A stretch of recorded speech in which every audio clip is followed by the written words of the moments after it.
الله وبركاته.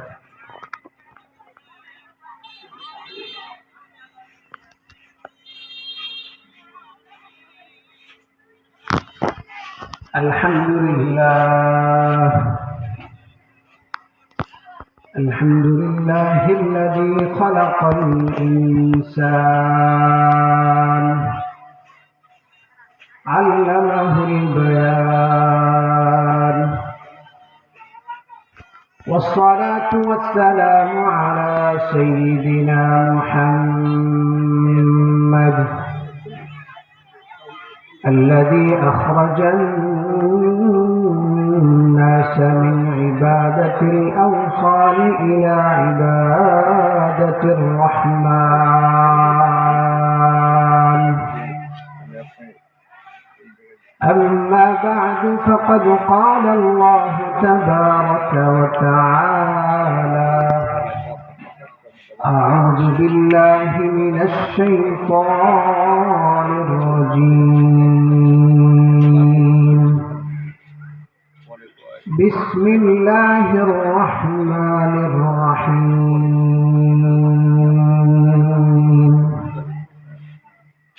يرفع الله الذين آمنوا منكم والذين أوتوا العلم درجات. وقال رسول الله صلى الله عليه وسلم: من سلك طريقا يطلب فيه علما سهل الله له طريقا إلى الجنة، أو كما قال عليه الصلاة والسلام. اللهم صل على محمد وعلى آل محمد كما صليت على إبراهيم وعلى آل إبراهيم إنك حميد مجيد. اللهم بارك على محمد وعلى آل محمد كما باركت على إبراهيم وعلى آل إبراهيم إنك حميد مجيد. বালেশ্বর নেদাউল কোরআন ইসলামিয়া হাফিজিয়া কওমি মাদ্রাসার 15তম ইসলামী মহাসম্মেলনের সম্মানিত সভাপতি, আমার সামনে উপবিষ্ট ধর্মপ্রাণ মুসল্লিরা এবং পর্দার আড়ালে থাকা মা ও বোনেরা, সকলকে আন্তরিক শুভেচ্ছা ও মোবারকবাদ জানিয়ে এবং সকলের জীবনের শান্তি চেয়ে আলোচনা শুরু করছি। সম্মানিত হাজিরিন, আমি আপনাদের সামনে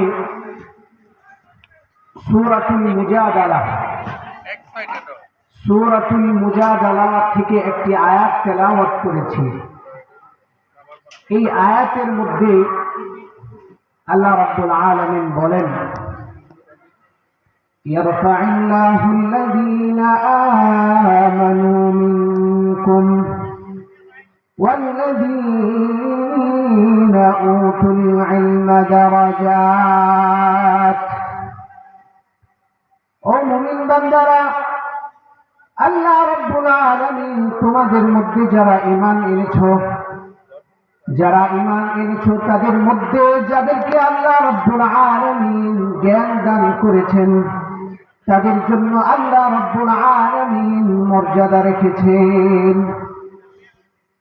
ইয়ারফা'ুল্লাহু আল্লাযীনা আমানু মিনকুম, তোমাদের মধ্যে যারা ঈমান এনেছে তাদেরকে আল্লাহ রাব্বুল আলামিন সম্মানিত করেছেন। আর যারা ইলমে দ্বীনের শিক্ষা লাভ করেছে আর যারা ইলমে দ্বীনের শিক্ষাকে গ্রহণ করেছে আল্লাহ রাব্বুল আলামিন তাদের জন্য বহু মর্যাদা রেখেছেন।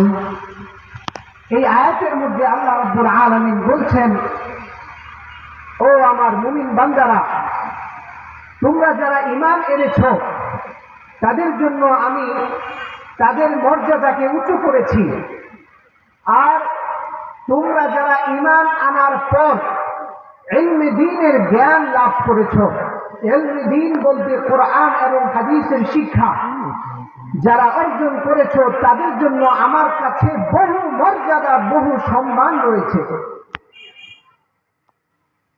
আল্লাহ রাব্বুল আলামিন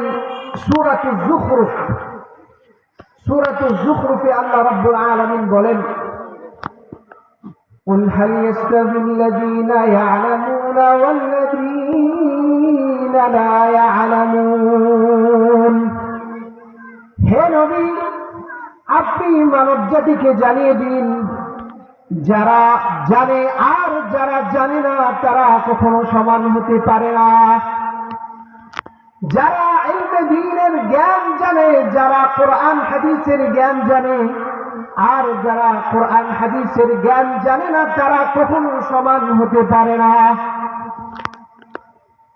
এর দ্বারাও একটা বিষয় আমাদের সামনে সুস্পষ্ট হয়ে যায়, যেই ব্যক্তি কোরআনকে পড়তে পারে, যে ব্যক্তি কোরআনের তেলাওয়াত জানে, যে ব্যক্তি ওযুর কয়টা ফরজ জানে, নামাজের কয়টা সুন্নত জানে তার মর্যাদা, আর যে ব্যক্তি ওযু কি জিনিস, নামাজের ওয়াজিব কয়টা, কোরআনের তেলাওয়াত শুদ্ধভাবে জানে না, তাদের মর্যাদা কখনোই সমান হতে পারে না। অন্যত্র আল্লাহ রাব্বুল আলামিন সূরাতুল ফাতিরের 28 নম্বর আয়াতে আল্লাহ রাব্বুল আলামিন বলেন, ইন্নামা ইয়াখশাল্লাহা মিন ইবাদিহিল উলামা। ও মুমিন বান্দারা, তোমরা জেনে রাখো, নিশ্চয় আল্লাহ রাব্বুল আলামিনকে প্রকৃত ভয় করে আর তারা হলো উলামায়ে কেরাম। যারা আল্লাহ রাব্বুল আলামিনকে প্রকৃত ভয় করে তারা হচ্ছে কারা? তারা হচ্ছে উলামায়ে কেরাম। এই আমি আপনাদের সামনে সূরাতুল মুজাদালা 28তম পারার 2 নম্বর পৃষ্ঠার একেবারে শেষের যে আয়াতটা তেলাওয়াত করেছি, ওই আয়াতের মধ্যে আল্লাহ রাব্বুল আলামিন যারা জানে অর্থাৎ উলামায়ে কেরাম, এরকম ভাবে আপনার সূরাতুল যুখরুফের 9 নম্বর আয়াত আমি আপনাদের সামনে তেলাওয়াত করেছি। এই আয়াতের মধ্যেও সূরাতুল ফাতিরের 28 নম্বর আয়াত, এই আয়াতের মধ্যেও আল্লাহ রাব্বুল আলামিন আমাদেরকে একটা মেসেজ দিচ্ছেন, তা হলো এই, ও দুনিয়ার মানুষেরা, তোমরা একটা বিষয় সুস্পষ্টভাবে জেনে রাখো, যারা কোরআনের জ্ঞান জানে, যারা হাদিসের জ্ঞান জানে, আর যারা হাদিস এবং কোরআনের জ্ঞান জানে না তারা কখনোই মর্যাদার দিক থেকে সমান হতে পারে না। এই ছিল কোরআন থেকে কয়েকটা আয়াতের তর্জমা আমি আপনাদের সামনে উপস্থাপন করেছি। রাসূলের জবানে আল্লাহ রাব্বুল আলামিন আলেমের মর্যাদা কি, একজন মসজিদের খতিব তার মর্যাদা কি, একজন আলেমের মর্যাদা কি, এই বিষয়ে আবু দাউদ শরীফের 3641 নম্বর হাদিস হযরতে আবু দারদা রাদিয়াল্লাহু তাআলা আনহু বলেন, قال رسول الله صلى الله عليه وسلم, রাসূল সাল্লাল্লাহু আলাইহি ওয়াসাল্লাম বলেন, মান সালাকা তরিকান ইয়াতলুবু ফীহি ইলমান সাহালাল্লাহু লাহু তরিকান ইলাল জান্নাহ। যে ব্যক্তি ইলমে দ্বীনকে শিখার জন্য বের হয়, আল্লাহ রাব্বুল আলামিন তার জন্য জান্নাতের রাস্তাকে সহজ করে দেন। যে ব্যক্তি, আমাদের বাচ্চারা সকালে মক্তবে পড়তে আসে, এটাও ইলমে দ্বীন অর্থাৎ ইসলামী শিক্ষা গ্রহণ করার জন্য যে ব্যক্তি নাকি তার রুম থেকে বের হবে, তার বাড়ি থেকে বের হবে, প্রতিমধ্যে রাস্তায় যদি কোনো অ্যাক্সিডেন্ট হয়ে যায় অথবা সে যদি মারা যায়, তাহলে আল্লাহ রাব্বুল আলামিন তার জন্য জান্নাতকে সহজ করে দেন। এটা অনেক বড় ফজিলতের একটা বিষয়। আমরা এই ফজিলত সম্পর্কে অজ্ঞ, জানি না, আমাদের কোনো নলেজ নেই। এখানে আমার এই হাদিসের ফজিলতের মধ্যে আসার জন্য আমাকে মাদ্রাসায় ভর্তি হতে হবে এমনটা বিষয় নয়। আমরা যারা বয়স্ক হয়ে গিয়েছি, আমরা যারা স্কুলে পড়ি, আমরা যারা ভার্সিটিতে পড়ি, তো তাদের জন্য এই অফার, এই সুযোগটা রয়েছে। তো তারা এই অফারকে অ্যাকসেপ্ট করবে কিভাবে? তো তাদের এই অফারকে অ্যাকসেপ্ট করার সহজ একটা পন্থা হলো এই, আপনার বয়স যাই হোক না কেন, আপনার বয়স 20, আপনার বয়স 30, আপনার বয়স 40, কিন্তু আপনি যদি এই বয়স থাকা অবস্থায় কোরআনের শিক্ষার পেছনে আপনি একটা সময় বের করেন, যে আমি আমার মসজিদের ইমাম সাহেব থেকে অথবা কোরআন হাদিস সম্পর্কে যারা জানে তাদের কাছ থেকে আমি প্রত্যেক দিন আধা ঘন্টা কোরআন সম্পর্কে জানবো, কোরআনের আমি তর্জমা জানবো, কোরআনের শুদ্ধ উচ্চারণ জানবো, এমন অবস্থায় যদি আপনি মারা যান, তাহলে নিঃসন্দেহে আল্লাহ রাব্বুল আলামিন আপনার ঠিকানা জান্নাতীদের অন্তর্ভুক্ত করবেন। হাদিস আপনাদের সামনে উপস্থাপন করেছি। হাদিসে এসেছে, মান সালাকা তারিকান ইয়াতলুবু ফীহি ইলমান সাহালাল্লাহু লাহু তারিকান ইলাল জান্নাহ। হাদিসের যে সামনের অংশ, এটা আরো অনেক আশ্চর্য একটা বিষয়। ওয়া ইন্নাল মালাইকাতা লাতাদহু আজনিআতাহা লিদান লিতালিবিল ইলম। আর নিশ্চয়ই ফেরেশতারা যারা ইলমে দ্বীনকে শিক্ষা করার জন্য বের হয়ে যায়, তাদের পায়ের নিচে ফেরেশতারা তাদের পর বিছিয়ে দেয়। ফেরেশতারা, আমাদের ছোট্ট ছোট্ট বাচ্চারা যখন মসজিদে যায় মক্তবে সূরা শিখার জন্য, কোরআনের তেলাওয়াত শিখার জন্য কায়দা নিয়ে দৌড় দেয়, তো ফেরেশতারা ওই বাচ্চাদের পায়ের নিচে তাদের নূরের পর বিছিয়ে দেয়। وَإِنَّ الْعَالِمَ لَا يَسْتَغْفِرُ لَهُ مَنْ فِي السَّمَاوَاتِ وَمَنْ فِي الْأَرْضِ حَتَّى الْحِيتَانُ فِي جَوْفِ الْمَاءِ। এটা হলো যারা ছাত্র তাদের কথা, তাদের মর্যাদা কত, কোরআনের স্টুডেন্টদের মর্যাদা এত যে ফেরেশতারা তাদের পর বিছিয়ে দেয়। আর কোরআনের যারা টিচার, যারা টিচিং করে, যারা শিক্ষা দেয়, তাদের মর্যাদা কি? তাদের মর্যাদা আরো বেশি।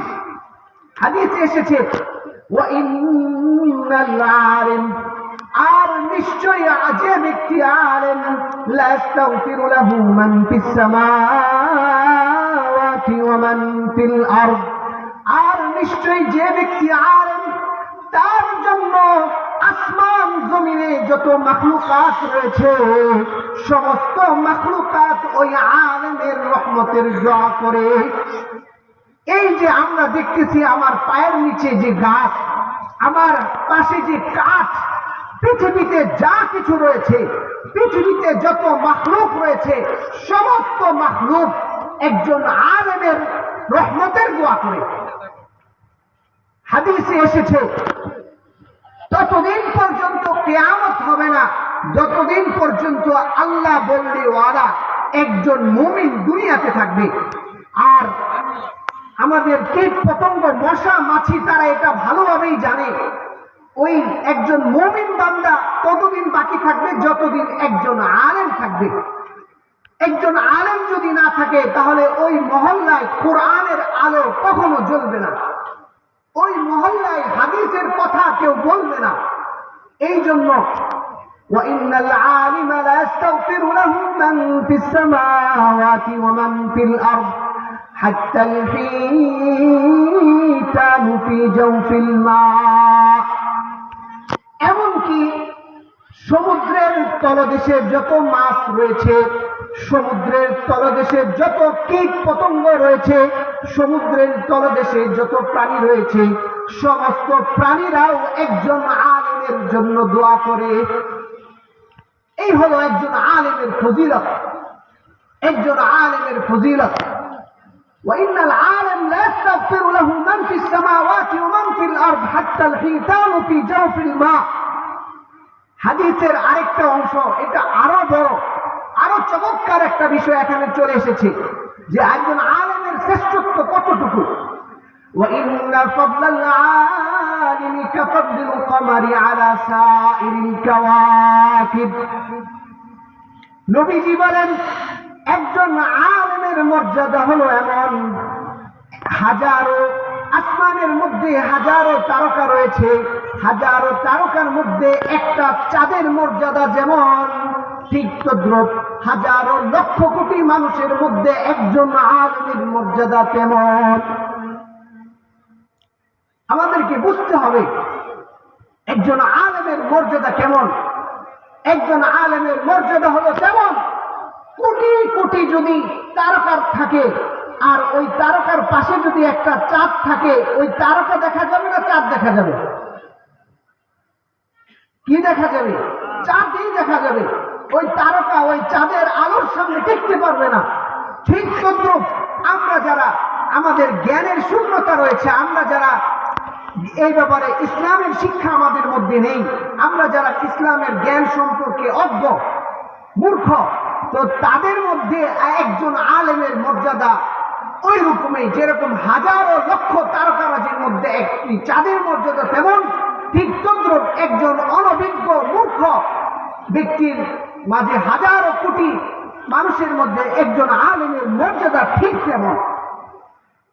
আলেমের ব্যাপারে আরো এসেছে وإن العلماء